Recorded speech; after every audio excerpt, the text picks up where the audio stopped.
પહેલા જે બદલાવ માટેની મત માંગનારી ભાજપાની સરકારના કાળા કારનામા સામે કઈ રીતે બદલાના ભાવનાથી સરકાર માત્ર ને માત્ર કામ કરે છે તેના બાબતમાં વિશેષમાં સૌપ્રથમ એઆઈસીસીના અમારા વરિષ્ઠ પ્રવક્તા સન્માનીય પવન ખેરાજી આપણને સંબોધન કરશે અને ત્યારબાદ સન્માનીય પ્રમુખ જગદીશભાઈ આપની સાથે વાતચીત કરશે। હું વિનંતી કરું સન્માનીય પવન ખેરાજીને કે તેઓ આવતીકાલનો કાર્યક્રમ અને જે સરકારની નીતિ ચાલચલન ચહેરો છે તેના વિશે વિસ્તૃત સન્માનીય પવન ખેરાજી। नमस्कार दोस्तों, आज संडे को आप सबको तकलीफ दी उसके लिए पहले माफी, लेकिन बड़ा महत्वपूर्ण मुद्दा है। ऐसा मुद्दा है जिसमें भारतीय जनता पार्टी की जो शैली है वो सबके सामने उजागर होती है। हमारे स्वतंत्रता आंदोलन के इतिहास के साथ जुड़ा एक अखबार नेशनल हेराल्ड, जिसका नाम 1937 में यह अखबार शुरू किया गया। शुरू करने वालों में बड़े बड़े नाम, ऐसे नाम जिनको आज भी हम पढ़ते हैं तो उनसे प्रेरणा मिलती है। पंडित जवाहरलाल नेहरू, पुरुषोत्तम दास जी टंडन, सरदार पटेल साहब, रफी अहमद किदवई, ऐसे अनेक हमारे नेता, इस देश के नेता, वो किसी पार्टी से भी बहुत बड़े नेता, पूरे देश के नेता, इन लोगों ने 1937 में यह अखबार शुरू किया। और जब भारत छोड़ो आंदोलन महात्मा गांधी ने आह्वान जिसका किया था, उस वक्त इस अखबार पर अंग्रेजों ने पाबंदी लगा दी, उसको बंद कर दिया। और महात्मा गांधी ने जब ये बंद हुआ अखबार, तब कहा था कि राष्ट्रीय आंदोलन के लिए एक त्रासदी है कि इसको बंद कर दिया। इतना महत्वपूर्ण अखबार। इस अखबार पे उस वक्त से लेकर लगातार लोगों को भरोसा था कि एक बैलेंस्ड अखबार है। आप सब पत्रकार हैं, आप समझेंगे मेरी इस बात को। अखबार चलाना आसान काम नहीं होता, खास तौर पे जब वो ईमानदारी से चलाया जा रहा हो। तो नेशनल हेराल्ड को काफी घाटे होने शुरू हुए, लगभग 90 करोड़ के घाटे। ये जानकारी आपके साथ साझा करना इसलिए जरूरी है क्योंकि जिस तरह से एक व्हाट्सएप यूनिवर्सिटी के फॉरवर्ड आते हैं, अफवाहें फैलाई जाती हैं, झूठ फैलाए जाते हैं और सच कहीं दब जाता है, तो सच आपके सामने लाना बहुत जरूरी है। 90 करोड़ के जो ऋण थे, जो उन पर कर्जा हो गया था, वो क्या था? तनख्वाहें पत्रकारों की, कर्मचारियों की, बिजली के बिल, किराए, वो जो खर्चे होते हैं किसी भी अखबार को या किसी भी व्यवसाय को भी चलाने के लिए। 2002 से 2011 के दौरान 100 किश्तों में, अलग अलग किश्तों में कांग्रेस पार्टी ने इस अखबार को ऋण दिया, 90 करोड़ का ऋण दिया, ताकि ये सारी तनख्वाहें दे सके, अपना कर्जे से बाहर आ सके। 100 किश्तों में 90 करोड़ एक राजनीतिक दल ने एक ऐसी अखबार को दिया जो लगभग उसकी और भारत की विचारधारा की अखबार थी, जिसका एक अपना एक इतिहास था, जो इस देश को विरासत में मिली थी। ये एक ऐसी अखबार थी जिसका पूरा विश्व आजादी के आंदोलन से पहले इस अखबार को पढ़ के उसको समझ में आता था कि इस देश में क्या हो रहा है। कोई ऐसा कानून साथियों है नहीं कि राजनीतिक दल इस तरह का ऋण नहीं दे सकता, ऐसा कोई कानून नहीं। सुब्रमण्यम स्वामी नाम के एक नाराज भाजपा के नेता हैं, आजकल भाजपा से नाराज हैं। उन्होंने एक चिट्ठी लिखी, हमारे खिलाफ शिकायत की चुनाव आयोग को कि ये ऋण जो है गैर कानूनी है। उस चिट्ठी के जवाब में चुनाव आयोग ने सुब्रमण्यम स्वामी को लिखा और कहा कि ऐसा कोई प्रावधान नहीं है कानून में जिससे इसको हम गैर कानूनी कहते हैं। मतलब कांग्रेस पार्टी ने नेशनल हेराल्ड को जो ऋण दिया था वो बिल्कुल कानून की नजरों में सही था, दुरुस्त था। तो बताइए दिक्कत भारतीय जनता पार्टी को किस बात। अब ये जो 90 करोड़ का ऋण नेशनल हेराल्ड की जो कंपनी, नेशनल हेराल्ड की एक कंपनी है associated journals limited, associated journals limited, अब वो ऋण तो वापस चुका नहीं सकते, तो उस ऋण को इक्विटी शेयर में परिवर्तित कर दिया। हर जो भी कंपनी व्यवसाय को समझते हैं उनको बहुत आसानी से समझ में आता है।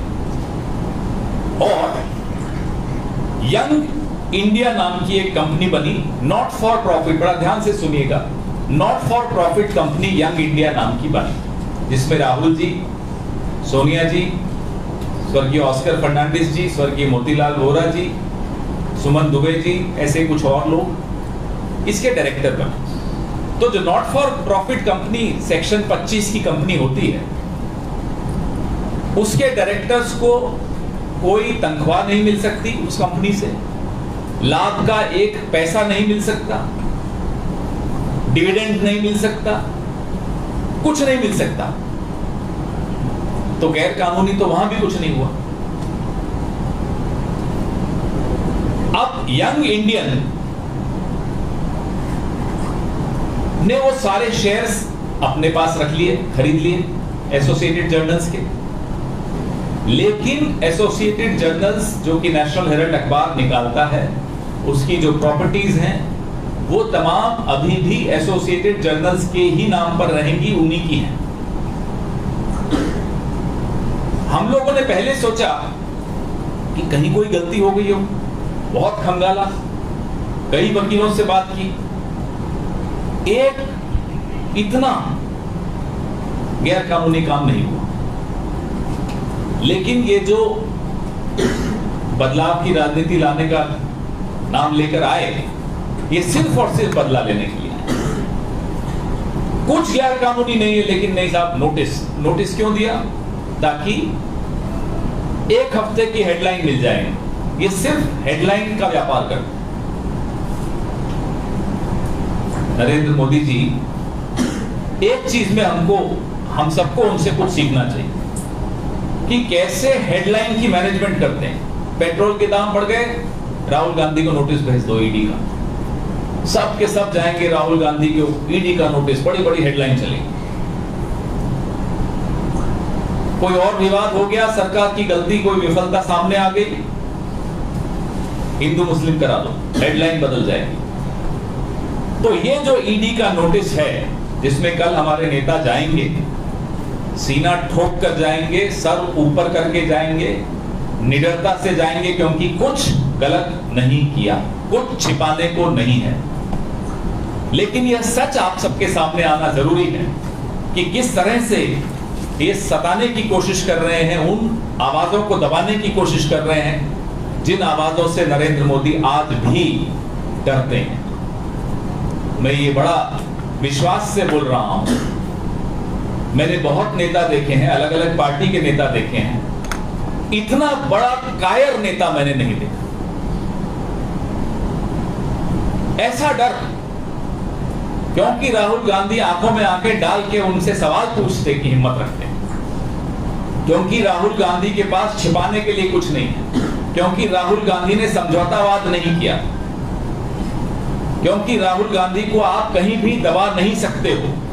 तो आप इस तरह से उनकी छवि को धूमिल करो, और छवि धूमिल करने में अरबों रुपए खर्च कर चुकी है भारतीय जनता। वो हम सब जानते हैं क्या किया। लेकिन हम आपको यह भरोसा दिलाते हैं कि नरेंद्र मोदी जी कितनी ही साजिश रच लें, राहुल गांधी और कांग्रेस पार्टी डरने वाली नहीं है, घबराने वाली नहीं है। हम आप सबके हितों की लड़ाई उसी मजबूती से लड़ेंगे, उससे दुगनी मजबूती से लड़ेंगे। बुलंद आवाज में इनसे सवाल पूछेंगे। आपके कुछ सवाल हो तो आपका स्वागत है।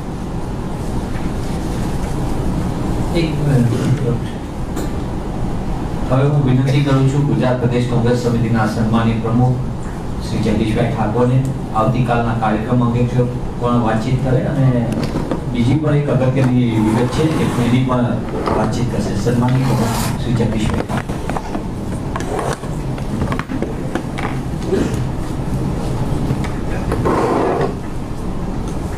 मान्य पवन जी, भाई मनीष, हेमांग भाई, आप सौ મિત્રો, માન્ય પવનજીએ ખૂબ વિગતથી વાત કરી છે. એના અનુસંધાને આવતીકાલે 9:30 વાગે હેલ્મેટ સર્કલ માનવ મંદિરની સામે જીએમડીસી ના હોલમાં 9:30 વાગે સમગ્ર ગુજરાતમાંથી કોંગ્રેસના કાર્યકરો, આગેવાનો ભેગા થશે. અડધો પોણો કલાક ત્યાં ચર્ચાઓ કરીને બાજુની ઈડીની ઓફિસ છે ત્યાં જઈને ધરણાનો કાર્યક્રમ રાખ્યો છે. આપ સૌને વિનંતી કરું છું કે કાલે 9:30 વાગે આપ સૌ પણ પધારો. પવનજીએ જે વિગતોથી વાકેફ કર્યા છે આપ સૌને, જો દબાવવાની રાજનીતિ, ડરાવવાની રાજનીતિ, ધમકાવવાની રાજનીતિ કેવી ચાલે છે. ગુજરાતનું મીડિયા જગત એનાથી વાકેફ છે. આજે જે ઘટના બની છે, પાટીદાર સમાજના યુવાનો બારડોલી ખાતે ભેગા થઈ બારડોલી સત્યાગ્રહની જે પવિત્ર ભૂમિ છે ત્યાં સરદાર સાહેબને નમન કરી, વંદન કરી અને ત્યાંથી એક વ્હીકલ રેલી લઈને ગાંધીનગર સરદાર સ્ટેડિયમ સુધી આવવાના હતા. જે સરદાર સ્ટેડિયમ બન્યું ત્યારથી સરદાર સ્ટેડિયમના નામ સાથે જાણીતું હતું. એ સરદાર સ્ટેડિયમનું નવીનીકરણ કરીને સરદાર સાહેબનું નામ ભૂસીને નરેન્દ્ર મોદી સ્ટેડિયમ બન્યું છે. એ સ્ટેડિયમનું નામ ફરીથી સરદાર સ્ટેડિયમ રાખો, આ મુદ્દાને લઈને આવવાના. આપ સોશિયલ મીડિયામાં જે વિડીયો ફરતા થાય છે જોશો, આજે આપને ખ્યાલ આવશે કેમ આટલો ડર છે કે 5-15 ગાડીઓ ત્યાં સરદાર સાહેબને નમન કરવા જાય છે તો નમન નથી કરવા દેતા. બારડોલીથી ગાડીઓ સરદાર સ્ટેડિયમ આવવા માટે રવાના થાય છે તો આવવા કેમ નથી દેતા. 27 વર્ષના ભારતીય જનતા પાર્ટીના સમયમાં 24 કલાક સમગ્ર ગુજરાતમાં 144 ની કલમ કેમ છે? કેમ કોઈ પેપર ફોડવા વાળા બેરોજગારને આવવા નથી દેતા? કેમ કોઈ એક્સ આર્મીને આવવા નથી દેતા? કેમ કોઈ પોલીસના કર્મચારીના પરિવારો ગ્રેડ પે મુદ્દે આંદોલન કરવા માંગે છે તો એને પરમિશન આપવામાં નથી આવતી? ખેડૂતોને પરમિશન આપવામાં નથી આવતી? એ વિદ્યાર્થીઓને, શિક્ષણ જગત સાથે જોડાયેલા કર્મચારીઓને, આરોગ્ય સાથે જોડાયેલા કર્મચારીઓને ક્યાંય પરમિશન નથી આપવા દેતી. એનું કારણ છે કે સરકારને ડર છે, સરકાર ગભરાય છે કે આ જગ્યાએ જો લોકોના ટોળા ભેગા થઈ જશે તો અમારી આબરૂ ધૂળ ધાણી થઈ જશે.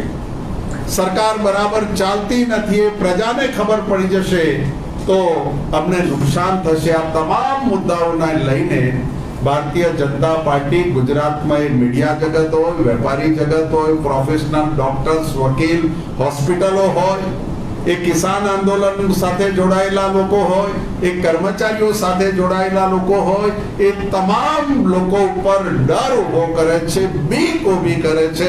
અને ખબરદાર જો અમારી સામે કઈ બોલ્યા છો તો જેલના સળિયા ગણવા માટે તૈયાર રહેજો. આ દમનની નીતિની સામે આવતીકાલે પણ ગુજરાત પ્રદેશ કોંગ્રેસ સમિતિ અને કોંગ્રેસનું નેતૃત્વ રણટંકાર કરવા જઈ રહ્યું છે. અને એટલા જ માટે આજે મેં 2-3 વિડીયો જોયા અને હમણાં અનંતભાઈ પટેલ સાથે વાત કરી. મને કે સાહેબ અડધો કલાકમાં અમે પહોંચવામાં છીએ, પણ 3 કિલોમીટર ચકલો ના ફરકે એવો પોલીસ બંદોબસ્ત. ગાડીઓ તો 5-15 હશે અને 3 કિલોમીટર સુધી કોઈને જવા દેવામાં ના આવે એવો બંદોબસ્ત. જિગ્નેશભાઈ એક ટ્વીટ કરે તો એને આસામ ધકેલી દેવામાં આવે.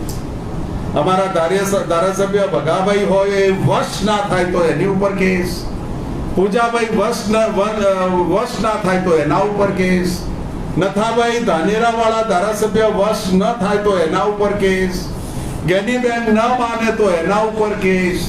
અમારા કિરીટભાઈ ના માને તો એના પરિવાર ઉપર કેસ શું કરવા બેઠી છે ભારતીય જનતા પાર્ટીની સરકાર? 182 જીતીશું તો 70 નો આંકડાથી પાર નકદ નથી આવતા. 70 થી વધારે સીટો ભારતીય જનતા પાર્ટી અત્યારના સમયમાં જીતી નથી શકતી. આ રિપોર્ટ ક્યાંથી આવ્યો છે? કોણે તમને આ રિપોર્ટ આપ્યો છે? આ રિપોર્ટ આવ્યા પછી તમને ફફડાટ કેમ છે? આ 70 થી વધારે સીટો તમે નથી જીતતા એટલે કોંગ્રેસને તોડવા તમે કેમ મથો છો? 70 થી વધારે ભારતીય જનતા પાર્ટીના ધારાસભ્યો જીતી શકતા નથી, આની તમને બીક લાગી છે એટલે ડરનો માહોલ તમે કેમ બનાવો છો? આ સવાલો ઊભા થાય છે અને આવતા દિવસમાં ડરની, ડરાવવાની, ધાક ધમકીની રાજનીતિ સામે કોંગ્રેસ નેતૃત્વ લડાઈ લડશે. Thank you.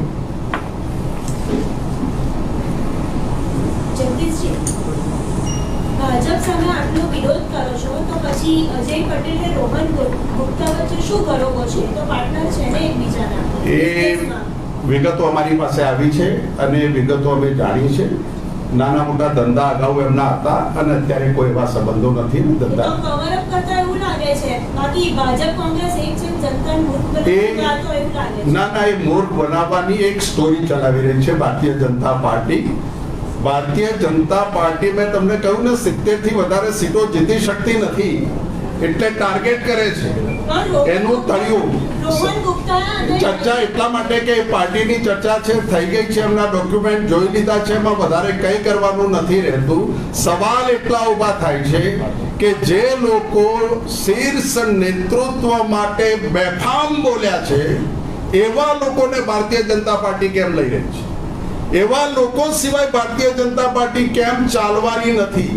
એવા લોકોને ભારતીય જનતા પાર્ટી લઈને કયું ગુજરાતની સંસ્કારિકતાની વાત કરવા જઈ રહી છે? મુદ્દાઓ આ છે. મુદ્દાઓ કોઈના ધંધા ક્યારે કેવા હતા એ મુદ્દાઓ નથી. મુદ્દાઓ ગુજરાતમાં દબાવવાની રાજનીતિ. જગદીશજી, રોહન ગુપ્તા અને અજય પટેલ એક વ્યવસ્થિત મુદ્દા પર છે. એ બંને અંદર જો પૈસા માટે પાર્ટનરશિપ કરતા હોય અને પછી તમે જો જનતાને એમ કહો કે તમે ભાજપનો વિરોધ કરો છો ઈડીને લઈને, તો કેટલા અંશે યોગ્ય છે? એવું યોગ્ય છે ને કાલે 9:30 વાગે જોશો કે કોંગ્રેસ કેટલી આક્રમકતાથી વિરોધ કરી રહી છે. મેં તમને સાંભળો એકના એક મુદ્દાને આખો લાંબો ચલાવવાની એટલા માટે જરૂર નથી. મેં 10 ધારાસભ્યોના નામ આપ્યા. કેમ દબાવે છે? દર અઠવાડિયે કોંગ્રેસના ધારાસભ્યોને કેમ લે છે ભાજપ? કોંગ્રેસના નેતાઓને ટાર્ગેટ કેમ કરે છે ભાજપ? કોઈ પણ આંદોલન ઊભું થાય તો આંદોલનમાં 144 ની કલમ લગાવીને દબાવી દેવાની રાજનીતિ કેમ કરે છે? મુદ્દા ગુજરાતના આ છે. કોઈ એક મુદ્દો એ ગુજરાતનો મુદ્દો નથી. એ ભાજપ દ્વારા ચલાવેલી મીડિયાની સ્ટોરીઓ છે. મુદ્દા એ નથી. મુદ્દા હું કહું તે છે. Thank you. गुजरात से वडोदरा में घटना आई है कि एक लड़की ने खुद से विवाह किया है. क्या कहेंगे?